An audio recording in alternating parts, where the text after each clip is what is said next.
Hey, Captain Logos here, preacher at large, teaching the word, inspiring 3 minutes at a time.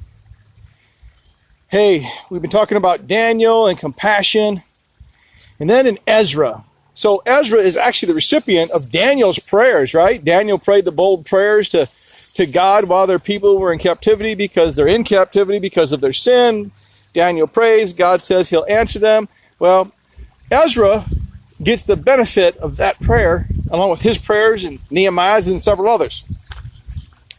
So he asked the king, Ezra asked the king, hey, he wanted to leave. So the king looked at him one day and says, why you look so sad, Ezra? He says, how can I be happy when my people in my city and my temple are in shambles? So the king had him go back for a period of about 10 years, right?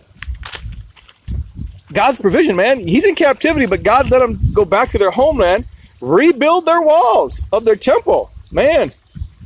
But you know what? They were doing God's work. But sometimes, here's what happens when you do God's work, right? Well, the current residents of Jerusalem, they didn't like these people coming back, right? And so they tried to stop them. They lied to the king about them. They tried to kill them. They attacked them. So they had to work with swords in one hand and trowels and building utensils in the other hand.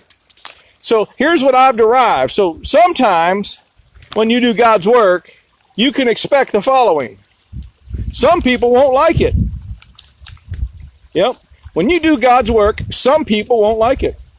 Some people will lie about you. Yeah. Some will try to tear you down. Some will try to scare you. You got to understand, just because God's in it doesn't mean it will necessarily be easy. But the Holy Spirit will be there to help you and guide you and direct you and lead you. And you will make it through. And the other thing that I know for sure is God will come through for you. You will succeed if you stay God's course.